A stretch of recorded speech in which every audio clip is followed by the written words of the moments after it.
प्रितीच्या भावान भयणो एक फामाद पेंटर आसलो, मास्टर पेंटर, आनी ताचे बरोबर ताचो एक शीस आसलो. आनी हे पेंटराक आर्थरायटीस हें दुयेंस जाल्लें आसलें आनी जायते फावटी न्हू जेन्ना हो पेंटर कितें पेंट करता आसतना कसलें चित्र पिंजयता आसतना ताचे ते हातांक बोटांक जायती दूख जाताली आनी जायते फावटी तो पेंट करता आसतना ताका ती दुखेन तो रडटालो आनी हें आयकोंक येतालें सगल्यांक. आनी एक दीस हो शीस ताचे लागून येवन म्हणटा, गुरुजी तुका इतलें दूख जाता आसुनूय तूं हें कित्याक करता, हें पेंटींग कित्याक करता, हें कित्याक पितायता. आनी ह्या प्रश्नाक हो पेंटर असो जबाब दिता, उगडास दर म्हज्या पुता जिवितांत दूख आसतलेंच पूण हें दूख केन्नाच उरोना, तें वेतोलें, पूण सोबिताय वो सोबाय ही सदांच उरतली.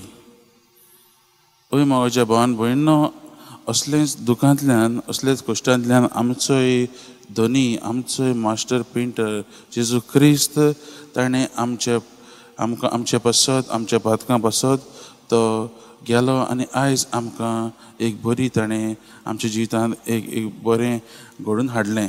आयज आमी हें जिवीत जियेतात तें ताच्याच ह्या कश्टां मरणां पासत, कश्टां मरणांतल्यान ताणें आमकां सोडून दिली ते पासत.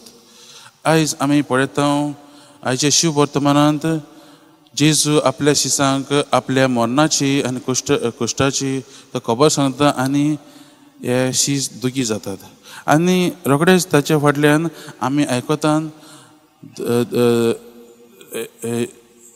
देव मंदिराची धोंडेची खबर जेजू दिता काय ना ते पेद्रू लागीं विचारतात.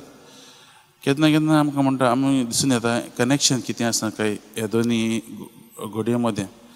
आनी आयज हो शुभ वर्तमानकार मातयेव आमकां दाखोवंक सोदता की जेजू पयलो आपल्या कश्टा मरणाचें उलयता आनी दुसरे सुवातेर तो धोंडाची खबर करता. म्हणजे कितें आयज आमकां दाखोवंक सोदता म्हज्या भावान भयणो, आमचो धनी जेजू क्रिस्त ताणें आपल्याच कश्टा मरणांतल्यान आमचे दर एक जाणाचे पातकांचें फारीकपण ताणें केलें.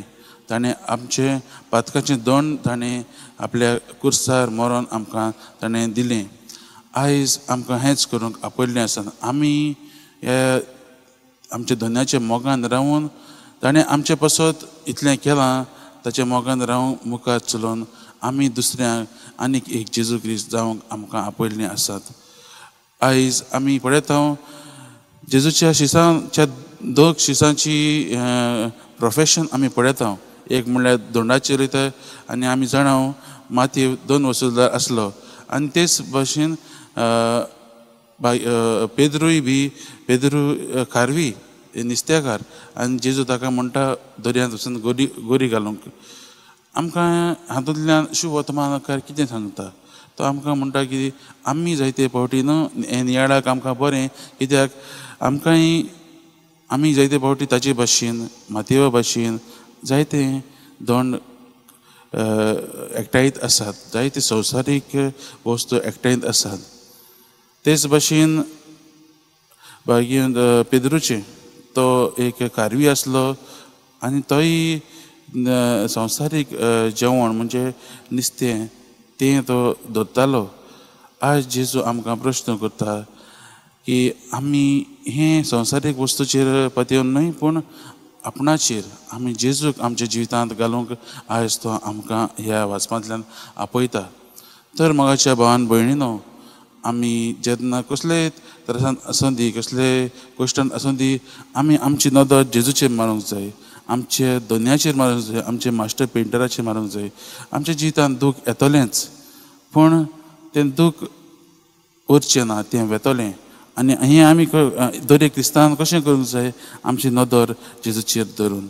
आयज ताणें आमचे पासत तो कुर्सार मेलो आनी आमच्या पातकांचें फारीकपण ताणें केलें, तेंच आमी धरून आमी ताच्या मोगान जिवंक तो आमकां आपयता. ताचो मोग अनुभवुया, ताका तोच मोगान आमी जिवुया आनी होच मोग आमी दुसऱ्यांक दिवंक आमी वावरुया.